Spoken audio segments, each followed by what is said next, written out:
തിരുവനന്തപുരത്തെ SDP-യുമായി ചേർന്ന് നഗരസഭ ശിവക്ഷേത്രം പൂട്ടിയ സംഭവത്തിൽ പ്രതിഷേധവുമായി ഭക്തർ. നെയ്യാറ്റിൻകര നഗരസഭയിലേക്ക് നടത്തിയ ഭക്തരുടെ പ്രതിഷേധ മാർച്ച് ക്ഷേത്ര സംരക്ഷണ സമിതി സംസ്ഥാന ഉപാധ്യക്ഷൻ GK സുരേഷ് ബാബു ഉദ്ഘാടനം ചെയ്തു. ബാലരാമപുരം ആറാലമൂട് ശിവപുരം ശ്രീ മഹാദേവ ക്ഷേത്രം SDP നൽകിയ പരാതിയുടെ പേരിൽ നെയ്യാറ്റിൻകര നഗരസഭാ സെക്രട്ടറി താഴിട്ട് പൂട്ടിയ സംഭവത്തിലാണ് പ്രതിഷേധം. ബാലരാമപുരം ആറാലമൂട് ശിവപുരം ശ്രീ മഹാദേവ ക്ഷേത്രത്തിൽ SDP-യുടെയും നെയ്യാറ്റിൻകര നഗരസഭയുടെയും ഹിന്ദു വിരുദ്ധ കൂട്ടുകെട്ടിനെ തുടർന്നുണ്ടായ നടപടിക്കെതിരെ നടത്തിയ പ്രതിഷേധത്തിൽ നിരവധി ഭക്തരാണ് പങ്കെടുത്തത്. നെയ്യാറ്റിൻകര നഗരസഭയിലേക്ക് നടത്തിയ ഭക്തജന കൂട്ടായ്മയുടെ മാർച്ച് ക്ഷേത്ര സംരക്ഷണ സമിതി സംസ്ഥാന ഉപാധ്യക്ഷൻ GK സുരേഷ് ബാബു ഉദ്ഘാടനം ചെയ്തു.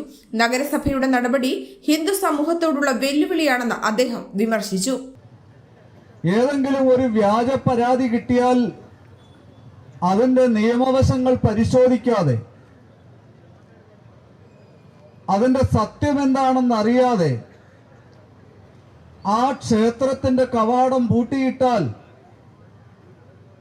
ഭയന്ന് ഓടുന്നവരാണ് കേരളത്തിലെ ഹിന്ദുക്കളെന്ന് തിരുവനന്തപുരം നഗരസഭാ സെക്രട്ടറിയും ഇവിടുത്തെ നഗരസഭയും കേരളം ഭരിക്കുന്ന ഇടതുമുന്നണിയും കരുതുന്നുണ്ടെങ്കിൽ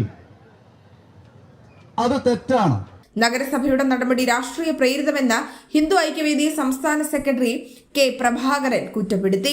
വരുന്ന 4-ാം തീയതി നടക്കുന്ന ആ ക്ഷേത്ര പ്രതിഷ്ഠാ ഉത്സവത്തിന് മുൻപേ ആ കവാടം അകത്തും പുറത്തും 2 താഴിട്ട് പൂട്ടിയിരിക്കുന്നത് തുറന്നു കൊടുക്കാത്ത പക്ഷം ശക്തമായ പ്രതിഷേധം വീണ്ടും ഇവിടെയുണ്ടാകും. ക്ഷേത്രത്തിനെതിരെ സ്വീകരിച്ച നടപടിയിൽ നിന്ന് നഗരസഭ പിന്മാറുന്നതുവരെ ശക്തമായി പ്രതിഷേധിക്കാനാണ് ഭക്തജന കൂട്ടായ്മയുടെ തീരുമാനം. 100 വർഷത്തിലേറെ പഴക്കമുള്ള ശിവപുരം മഹാദേവ ക്ഷേത്രം ജീർണോദ്ധാരണത്തിന്റെ ഭാഗമായി കനാലിന്റെ മറുകരയിൽ പുനഃപ്രതിഷ്ഠ നടത്തിയത്. സ്വാതന്ത്ര്യ സമര സേനാനിയായ രാമചന്ദ്രൻ നായർ നൽകിയ ഭൂമിയിലാണ് പുനഃപ്രതിഷ്ഠ നടന്നത്. ഈ ഭൂമിയാണ് നഗരസഭയുടേതെന്ന് ആരോപിച്ച് ക്ഷേത്രം താഴിട്ട് പൂട്ടിയത്. ജനം, തിരുവനന്തപുരം.